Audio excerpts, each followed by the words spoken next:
Bom, essa aqui vai ser nossa primeira gravação fora de um clube, né, para completar o site, trazer mais membros, né, que é o nosso objetivo. E como vocês, membros, já devem ter visto essa apresentação dos piratas e seus contos lendários, mas para o pessoal que não pôde vir, ou para o pessoal que até mesmo não pode participar dos clubes em geral, vou estar reapresentando aqui e a gente vai gravar para o site para ficar legal para vocês. Então vamos lá. Os piratas. Piratas são os melhores. Bom, basicamente, essa galerinha da pesada sempre teve por aí lá. Desde o começo da humanidade, quando começamos a navegar pelos mares e usar ele como uma grande fonte de comércio para mover mover a economia da sociedade, tinham piratas tentando roubar e pilhar navios que andavam por lá. Os piratas, eles, na antiguidade, eles saqueavam navios gregos em rotas de comércio ali, foi mais ou menos quando começou, e passavam a mão ali depois, né, com aquele Império Grego e a ascensão do Império Romano, começaram a passar a mão ali em navios romanos, né. E o primeiro caso que eu vou contar aqui, que eu achei muito engraçado quanto a piratas, né, que foi o sequestro do Júlio César. Isso aconteceu mais ou menos ali 1 ano antes de Cristo. O Júlio César, basicamente, ele estava indo... Deixa eu checar a região para não falar besteira. Ele tinha 25 anos e ele foi capturado no Mar Egeu. Ele estava mais ou menos nessa... por aqui, calma aí. Mais ou menos nessa região aqui, ó. Bom, basicamente o Júlio César ele foi sequestrado quando ele tinha 25 anos, mas o que é interessante dessa história é que ele se recusou a ser tratado como um refém.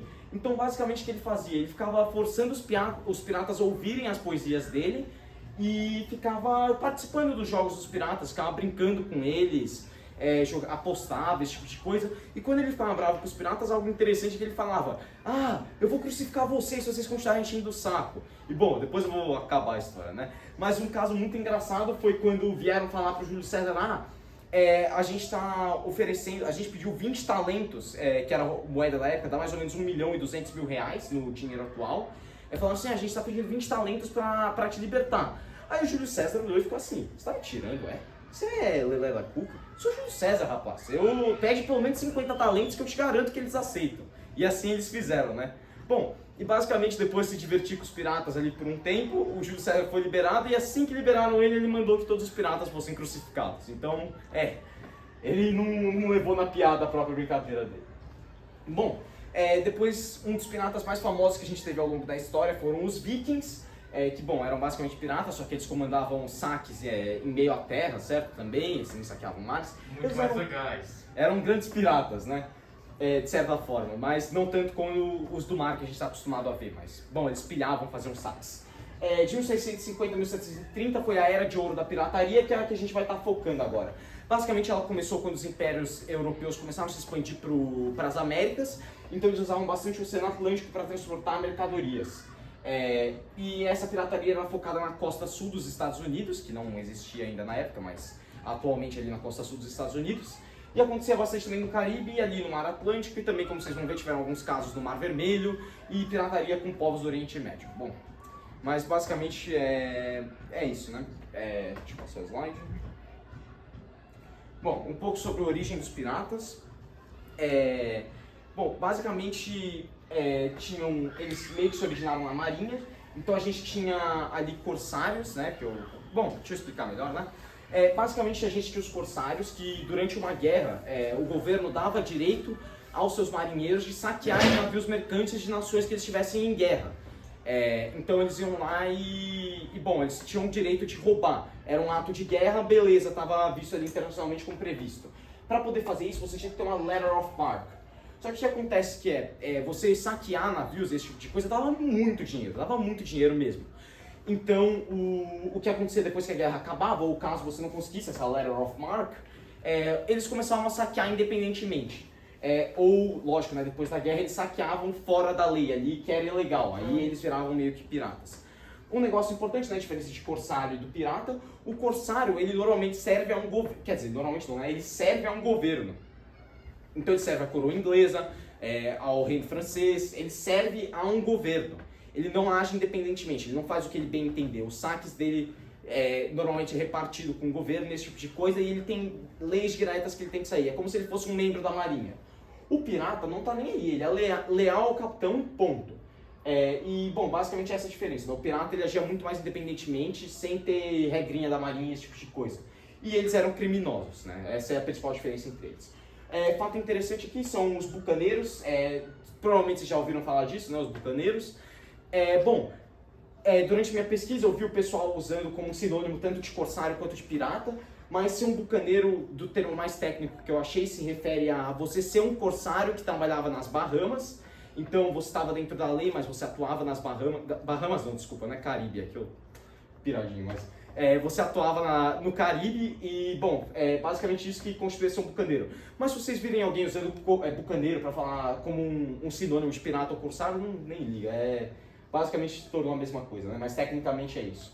Bom, e o principal motor que fazia as pessoas se virarem piratas, né? Além do dinheiro, era esse senso de liberdade, porque as marinhas europeias elas eram muito rígidas quanto ao comportamento que você tinha que ter. Então era um monte de regrinha chata, um monte de negocinho, enchia o saco. E tinha que ficar fazendo saudação, obedecer isso e aquilo.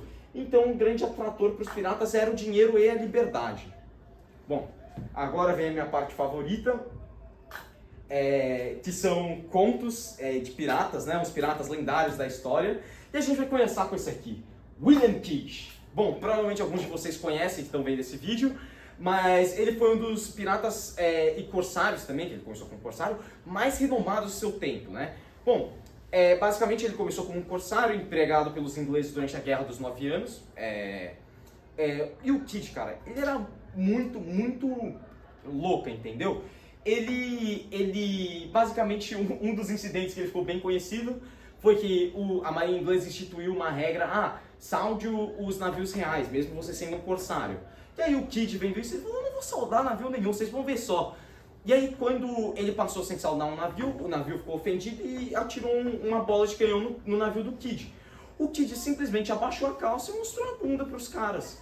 Maior sinal de respeito, né? E os caras ficaram tipo, beleza, passa, você ganhou meu respeito. Então vocês podem ver que o Kidd era um cara bem dos bons mesmo, viu? Basicamente deixa eu ver o ano certinho,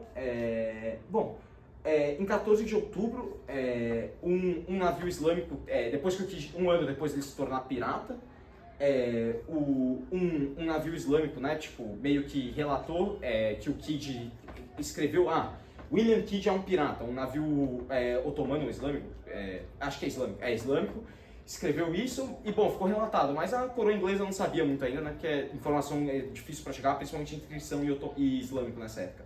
Bom, mas basicamente em novembro desse mesmo ano que o Kidd foi identificado como um pirata, aconteceu um caso muito engraçado, foi a história do balde, né? Então, basicamente estava tendo um motim no navio do Kidd e ele resolveu a situação de maneira muito civilizada. Então o capitão de artilharia estava discutindo com o Kidd e o capitão de artilharia falou, Kidd, você é um consarnento. E aí o Kidd, né, como um adulto maturo que ele era, foi lá, pegou um balde do chão e deu na cabeça do cara. A paulada foi tão forte que o cara morreu um dia depois. E esse ficou conhecido, né, como assassinato do cão sardento. Que, palmas aí pro Kidd, porque isso é um feito, matar alguém com um balde. Nunca tinha pensado nisso, né? Bom, e basicamente ali em 1968, a queda do Kidd, né? Meio que ele ficou de papinho com um navio pirata ali, aí a tripulação não gostou muito, porque eles eram meio, gente honesta, gente de família, e aí beleza, e aí meio que eles abandonaram, sobraram uns 20, 30 homens, e aí o Kidd, ele sabia que ia ser capturado, e a lenda diz que ele enterrou os tesouros dele. Só que a realidade é que nunca acharam nenhum tesouro pirata, tá? Pelo menos a internet diz que é lenda esse negócio de enterrar tesouro. E basicamente o Kidd foi capturado, sentenciado à morte por roubo e o assassinato do balde também. Pirataria era um crime bem sério, você provavelmente ia morrer por conta disso. Bom, esse Edward Teck aqui, alguém conhece quem era ele? O nome mais famoso dele? Eu acho que era Blackbeard, né? O Barba Negra. Bom, o Edward Teck, ele foi um dos piratas mais famosos do mundo, né? Ele nasceu em 68 em Bristol, na Inglaterra, e ele veio a falecer em 1718. Ele começou assim como a maioria dos piratas como um corsário na Guerra de Sucessão Espanhola, que ocorreu de 1701 a 1713, e começaram a se referir a ele como pirata em 1716. Bom, no ano seguinte, né, que ele virou pirata, ele capturou um navio francês que tinha 40 canhões. Ele fez tudo isso usando só um navio mercante. Você viu quão bom o cara era de combate, né? Bom, e ele transformou esse no seu próprio navio. Eu acho que o nome é Queen's End Revenge, ou eu tô confundindo com outro pirata. Acho que é isso mesmo. Bom, é um navio bem famoso aí, tanto que tem, acho que no filme do Jack Sparrow, né? Calma, bom, não tenho certeza, deixa eu checar. Bom, pra ver também que, mesmo ele sendo muito usado em filmes de piratas, ele também era verdadeiro. Era esse mesmo. Pois é, lembre. Que foi? Não, você estava falando que mesmo assim, ele sendo muito usado em, tipo, lendas, coisa assim, ele era de verdade, Sim. até sendo retratado nos filmes. Sim, sim. Tanto que tem, acho que tem até no Assassin's Creed Black Flag 4, inclusive quem gosta de pirata tem que jogar esse jogo, tá? Bom, e ele transformou esse navio no próprio navio dele, né? E ele fez saques por toda a costa da Virgínia e Califórnia. Ele também passou a mão em uns navios no Caribe e basicamente ele fez o caos aí pelo mar inteiro. E em 1718 ele foi capturado e decapitado pela marinha inglesa. E a cabeça dele foi pendurada na proa do navio como forma de sinal. Pra mostrar pros piratas que, tipo, não sejam piratas, você vai acabar assim. Bom, esse bonitão aqui, alguém conhece? Quem que é? Ah, esse aí é do Chaves, não é? É o do Chapolin, é o Alma Negra, quem matou o Mar Morto. Então, também é um pirata inspirado pelo Edward Teck. Bom, continuando. Cara, esse próximo conto aqui, hein? Bom, provar que mulheres também podiam ser piratas. Zen Guisao, ela veio depois da Era de Ouro da pirataria, só que como foi no Oriente, e nessa época tinha meio que uma disparidade da tecnologia e até mesmo da cultura e das coisas que aconteciam lá. Então ela foi uma pirata durante o século XIX. Durante o século XIX. E, bom, lá ainda tinha bastante pirataria. E, bom, ainda tinha pirataria pelo mundo nessa época, mas não era tão forte. Tanto que até tem hoje em dia, né? Mas se eu fosse falar de piratas na Somália, a gente ia ficar um tempo aqui. Bom, ela nasceu em 1775 e ela começou a ganhar a vida como uma prostituta. E aos 26 anos ela se casou com um pirata chinês que ele era bem famoso. Bom, e quando ele morreu em 1807, com o apoio do filho adotivo desse pirata, ela assumiu o controle da Confederação de Piratas de Guangdong. Então, basicamente, ela tinha vários navios sob o comando dela, era meio que a chefe dos capitães piratas. Ela tinha sob o controle dela 400 navios do modelo Junks, que é esse aqui, ó. Bem tradicional, né? Quando a gente pensa em navio oriental dessa época, né? A gente pensa nisso aqui. Tem alguma razão que eles são diferentes dos... Então, basicamente, você pode notar que eles não têm caravelas, que nem os navios das grandes navegações, principalmente porque as navegações ali pela Ásia, elas tinham uma duração muito mais curta. Elas não eram tão extensivas quanto as navegações europeias. Então os navios não precisavam ser tão grandes, eles podiam ser menores e mais fáceis de serem manuseados. E como isso aqui, lógico, ele é menor porque o objetivo dele não é transportar carga, é só assaltar os outros navios. Então ele pode ser menor em tamanho. Bom, em 1810 ela conseguiu fazer bastante dinheiro e ela falou assim para o governo chinês: eu me rendo, não quero mais ser pirata, mas vocês não vão me prender, eu paro aqui, eu acabo com o meu império e a gente fica na paz, beleza? Os caras falaram, beleza. E ela viveu uma vida riquíssima, confortável até os 68 anos. 68 era bastante para pirata, né? Portanto, bom, isso aqui a gente fala na nossa outra apresentação, né, que a gente vai gravar outro dia, mas são piratas versus cowboys versus samurais. Basicamente, depois que você se tornava um pirata ali, nos seus mais ou menos 25 anos, você tinha só mais 2 anos de vida, era a expectativa média. Então você se aposentar como um pirata, ou até mesmo se aposentar como um pirata, era bem raro, assim, era algo a ser louvado de certa forma, né? Bom, esse aqui é o Robert Cofresi. Quem que é esse aqui, alguém sabe? Esse aí é o Raposo, o grande Robin Hood Raposo. Da Disney. Ele foi conhecido como o Robin Hood do... Qual país mesmo? Bom, o Robin Hood das Américas, né? Bom, ele nasceu em torno de 1791, mas com a Guerra de Independência das Américas ele acabou ficando pobre. E desde pequeno ele começou a trabalhar como marinheiro, só que ele ganhava pouco dinheiro. Então ele decidiu usar todo esse seu conhecimento do mar para se tornar um pirata. Durante o auge dele, ele conseguiu escapar de navios da Espanha, Grã-Colômbia, Reino Unido, França e Estados Unidos. Ele comandou vários navios diferentes pequenos. O mais conhecido foi o chamado de Anne, que tinha só 6 canhões. Você pode estar pensando que isso era uma desvantagem, né? Bom, você ser um naviozinho menor vai deixar mais difícil o combate. Mas ele, o Robert Cofresi, ele era tão habilidoso que ele preferia velocidade no lugar de força bruta. Então ele tinha só ali de 10 a 20 homens na tripulação, ele ia com navios pequenos para conseguir alcançar, cortar e fazer as manobras dele em torno dos navios maiores e assim ele conseguia conquistar. E só com essa tripulaçãozinha pequena ele conseguiu matar de 300 a 400 mil pessoas durante seus saques. Bom, ele foi capturado quando juntou uma coalizão entre o Império Espanhol, o Esquadrão das Índias Ocidentais e o governo dinamarquês. Eles se juntaram e fizeram uma armadilha para capturar ele em 1825. A armadilha deu certo e ele foi executado. Bom, ele é lembrado como um Robin Hood com muito carinho pelo pessoal da Costa Rica, Porque ele era basicamente um Robin Hood. Ele pegava o dinheiro dos saques e não guardava só para ele e para a tripulação. Ele dividia entre as pessoas mais pobres do país. Porto Rico, né? Eu falei? Ele era de Porto Rico. Bom, Henry Avery. Bom, esse aqui é o... Calma aí. Ah, sim. Ele nasceu em 1656 e ele desapareceu em 1696. Esse é o pirata que eu estava falando que se aposentou antes. Ele é muito reconhecido por isso. Ele era um pirata inglês, ele pilhava pelo Oceano Atlântico e o Oceano Índico. Em meados de 1690 foi que ele passou a ser conhecido como o rei dos piratas, né? Quem assiste One Piece sabe que título é esse, né? Porque não é pouca coisa, não. Bom, a história de pirata dele começou quando, a bordo do navio Charles II da Inglaterra, eles receberam uma carta de Mark, só que os salários da tripulação atrasaram e, bom, tava todo mundo meio descontente com a liderança do capitão. Então eles fizeram um motim e o navio foi renomeado para Fancy. E o Henry foi eleito como capitão desse novo navio. E logo mais, né, eles viraram piratas. Bom, o saque mais ínfimo dele foi em 1965, onde ele saqueou um monte de navio que estava indo para peregrinação para Meca. Então era uma peregrinação muçulmana.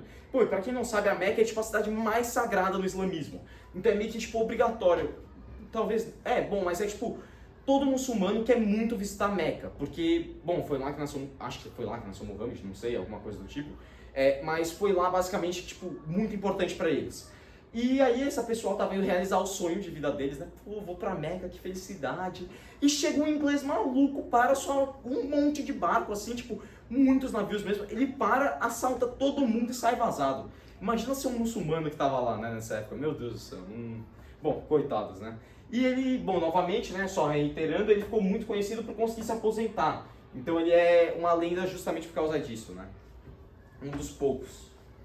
Bom, agora vamos ver uma pirata feminina, né? Ela era uma pirata francesa que nasceu em 1661 e ela foi deportada para o Haiti porque ela era uma criminosa. Eu não achei especificamente o que ela cometeu, mas, bom, nessa época, quando você era um criminoso na Inglaterra, Portugal, esses lugares, você era enviado para as colônias, como a Austrália e, sei lá, ela foi parada no Haiti. Tipo, tinham várias colônias para isso.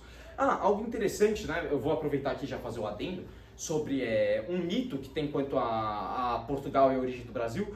É que dizem que o Brasil foi formado por criminosos, né? Porque justamente era esse pessoal deportado de Portugal. Só que saiba que a maioria das pessoas deportadas não cometiam crimes de verdade. Ou eles eram só mendigos, ou eles eram judeus, ou eles só não seguiam a fé cristã. Então, bom, saibam que, tipo, quando falarem que o Brasil foi fundado por criminosos, não é bem verdade. Bom, desculpa aí fugir um pouco do tópico, mas eu acho sempre importante lembrar isso. Bom, continuando, eu não consigo pronunciar esse nome, que é francês, mas ela morreu em 1890. E, bom, basicamente a história dela é que em 1684 ela se casou com um bucaneiro comum ali, e esse bucaneiro morreu em 1890. Em 1690, desculpa. Em 1693 ela topou com um bucaneiro muito famoso, ele era capitão ali, e ele insultou ela quando eles se trombaram ali. E ela ficou brava e falou, você vai me xingar mesmo? Sacou o revólver e foi pra cima do cara. Eu não sei o que esse cara tinha na cabeça, mas instantaneamente ele se apaixonou por ela. E, bom, basicamente eles se casaram e bom, eles fizeram aí várias aventuras pelo mar. E como eles eram bucaneiros, né, depois de eles serem capturados pela Espanha, em 1698 a libertação deles foi negociada, né, porque eles não eram de fato criminosos ali, eles eram mais para marinheiros da França. Deixa eu ver se essas são as últimas duas. Sim. Bom, essas duas aqui são lendas quando a gente fala de piratas femininas. Elas serviram na mesma tripulação. A Anne, ela era assumidamente mulher, mas a Mary Reds, ela não era. Ela se disfarçava de homem, né, na tripulação, porque preconceito, esse tipo de coisa, né, não preciso ficar explicando. Bom, ela era tão boa assim do homem que teve até uma época que a Anne se apaixonou pela Mary. Então, tipo, ela disfarçava muito bem, né. Mas acabou não dando em nada, né, porque, pô, não ia rolar. Bom, e quando o navio delas foi capturado, era um navio pirata, elas receberam um perdão oficial porque as duas estavam grávidas. E, bom, viveram felizes para sempre aí a vida delas, né? Bom, então é isso que a gente tinha para falar sobre piratas. Obrigado por assistir. E para finalizar, alguém sabe o nome dessa bandeira? Não. É o Jolly Roger, símbolo pirata. Bem legal. Eu acho bem bonita essa bandeira. Bom, é isso. Bem divertido.